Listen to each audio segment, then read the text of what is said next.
Salut! Je sais que j'étais absente dernièrement sur YouTube, mais bon, on va remédier à la situation dès maintenant. Premièrement, je voudrais dire merci à tous ceux qui me suivent depuis le début, donc depuis le mois de mars, c'est vraiment apprécié. Puis j'ai remarqué que dernièrement, le nombre de partisans, de fans de la page a augmenté.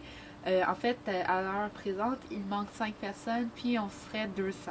200, moi je trouve que c'est un bon chiffre, pas vous? Ensuite, je voulais aussi m'excuser pour le retard que j'ai pris parce que oui, j'ai eu un été assez occupé. Euh, c'est ça, j'ai pas pu vraiment partager. Bref, j'ai pas été très présente sur la page, mais à partir d'aujourd'hui, je vais essayer d'être que ce soit plus fréquent. Je voulais vous présenter mon chien.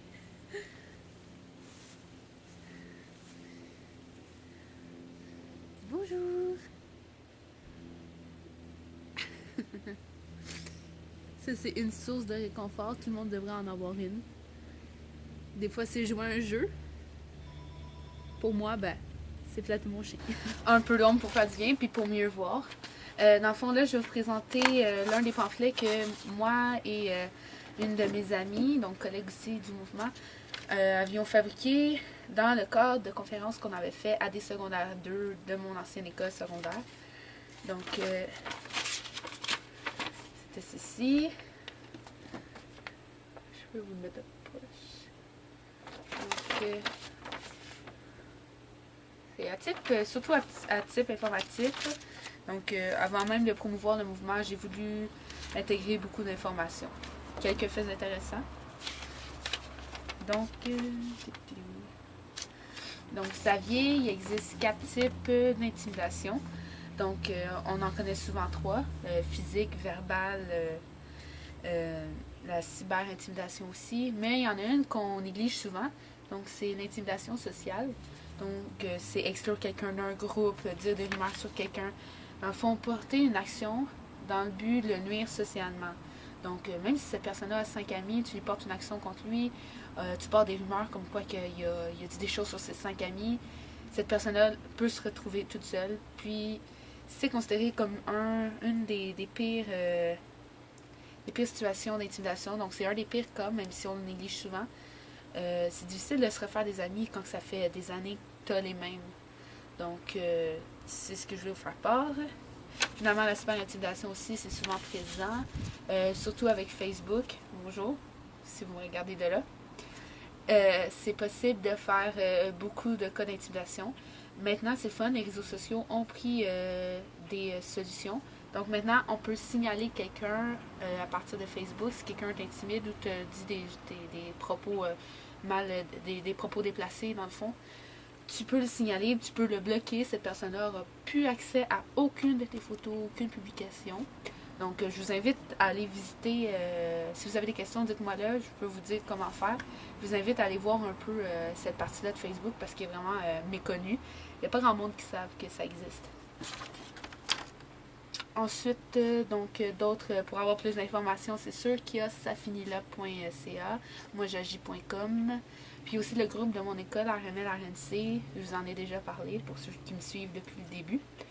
Tel jeune, jeunesse j'écoute, SOS suicide, jeunesse, c'est ça. Dans le fond, c'est pas mal ça. Puis pour finir, quelques statistiques, c'est important. Donc, chaque semaine au Québec, 10% des jeunes sont victimes d'intimidation, dont 13% sont des garçons et 11% des filles. Donc, oui, c'est à peu près égal. C'est sûr que le type d'intimidation peut varier selon le genre. 42% des garçons de 6e année jusqu'à la secondaire 2 ont intimidé quelqu'un récemment. Chez les filles, c'est 23%. Donc, près de la moitié des gars intimident quelqu'un entre leur 6e année et leur 2e secondaire. Puis les filles, c'est le quart à peu près des filles. Puis seulement de 11 à 19% des témoins agissent pour faire arrêter l'intimidation. Ça, je comprends pas. Je comprends vraiment pas. Pourquoi? Il y a juste du positif là-dedans. Là. Il y a une différence entre dénoncer et stouler. Stouler, c'est dans le but de faire du mal à quelqu'un. Dénoncer, c'est dans le but d'y faire du bien.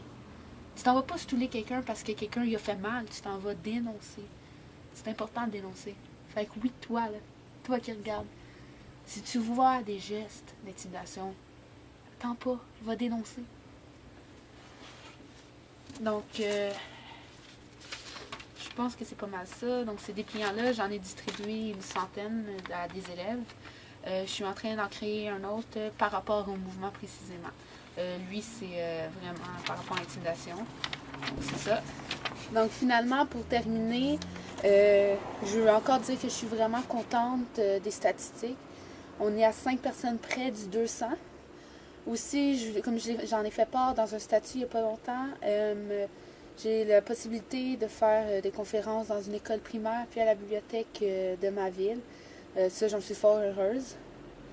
Puis sinon, je vous invite vraiment à partager les vidéos, partager les publications, partager la page, aimer. Dans le fond, c'est vous qui avez le contrôle là-dessus. Si vous voulez que ça finisse, partagez. Arrêtez ça, c'est tout. Donc, à la prochaine.